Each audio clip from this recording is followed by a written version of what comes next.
श्रीमद् भगवद गीता अध्याय 9 श्लोक 22 से 34 का अर्थ सहित विवरण करेंगे। क्या भगवान तक पहुंचने के लिए बड़े बड़े यज्ञ और कठिन साधना जरूरी है? भगवान कृष्ण कहते हैं, सच्चे दिल से किया गया छोटा सा अर्पण भी उन्हें स्वीकार है।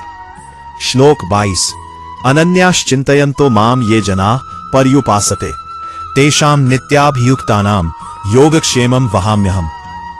लॉर्ड कृष्ण कहते हैं, जो भक्त केवल मुझ पर निर्भर रहते हैं, मैं उनकी रक्षा और जरूरतों का ध्यान रखता हूं। श्लोक 23 ये प्यन्न देवता भक्ता यजन्ते श्रद्धयान्विताः तेपि मामेव कौन्तेय यजन्ति विधिपूर्वकम। जो अन्य देवताओं की पूजा करते हैं, वे भी अप्रत्यक्ष रूप से भगवान की ही पूजा करते हैं, लेकिन सही विधि से नहीं। श्लोक 24 अहं हि सर्वयज्ञानां भोक्ता च प्रभुरेव च न तो माम अभिजानन्ति तत्वेन तश्चवन्ति ते। भगवान ही सभी यज्ञों के स्वामी है, लेकिन लोग उन्हें सही से नहीं पहचानते, इसलिए भटक जाते हैं। श्लोक 25 यान्ति देवव्रता देवान् पितृन्यान्ति पितृव्रताः भूतानि यान्ति भूते ज्ञायान्ति मध्याजिनोपि माम। जिसकी जैसी भक्ति होती है उसे वैसा ही फल मिलता है। भगवान की भक्ति करने वाले भगवान को प्राप्त करते हैं।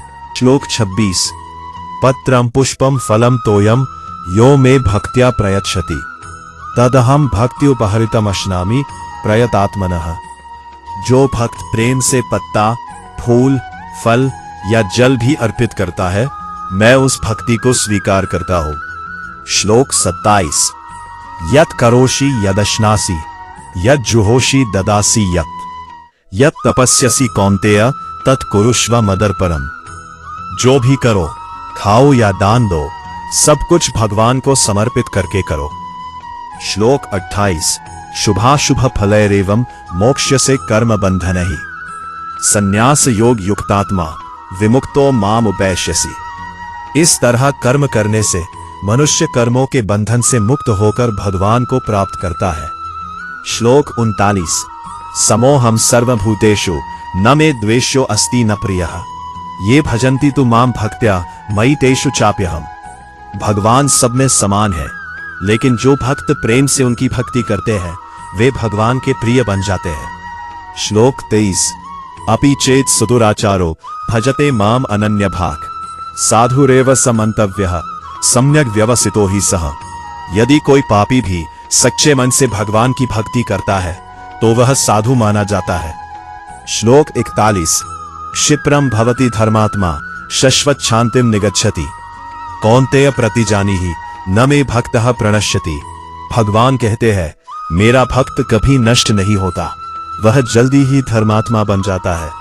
श्लोक 32 माम ही पार्थ व्यपाश्रित्य ये ऐसे पीस्यु पापयोनया स्त्रियो वैश्यास्तथा शूद्रास्तेपि यान्ति पराम गतिम। भगवान कृष्ण कहते हैं, हे अर्जुन, जो लोग मेरी शरण में आते हैं, चाहे वे किसी भी परिस्थिति या जन्म में हो, वे भी परम गति मोक्ष को प्राप्त कर सकते हैं। श्लोक 33 किम पुनर्ब्राह्मणा पुण्या भक्ता राजर्षयस्तथा अनित्यम असुखम लोकमिमं प्राप्य भजस्व माम। तो फिर पुण्यवान ब्राह्मण और भक्त तो निश्चित ही भगवान को प्राप्त करेंगे, इसलिए इस नश्वर और दुखमय संसार में भगवान की भक्ति करो। श्लोक 34 मनमना भव मद्भक्तो मद्याजी माम नमस्कुरु मामे वैश्यसि युक्त्वैवम आत्मानं मत्परायणः। मन में भगवान को रखो, उनकी भक्ति करो, उन्हें प्रणाम करो। इस तरह तुम भगवान को प्राप्त कर लोगे। इस भाग की मुख्य सीख है कि सच्ची भक्ति सबसे महत्वपूर्ण है। भगवान प्रेम से किया गया छोटा अर्पण भी स्वीकार करते हैं। हर कर्म भगवान को समर्पित करना चाहिए। भगवान सब में समान है। कोई भी व्यक्ति भक्ति से भगवान को प्राप्त कर सकता है। भगवान को पाने के लिए बस सच्चा दिल चाहिए। इसलिए गीता सिखाती है, हर काम भगवान को समर्पित करो और सच्चे मन से भक्ति करो, वही आपको भगवान तक पहुंचाएगा। अगले भाग में हम जानेंगे कि भगवद गीता के अध्याय 10 में भगवान कृष्ण अपनी दिव्य विभूतियों महिमा का वर्णन करते हैं, यानी भगवान किन किन रूपों में इस संसार में प्रकट होते हैं। जय श्री कृष्ण।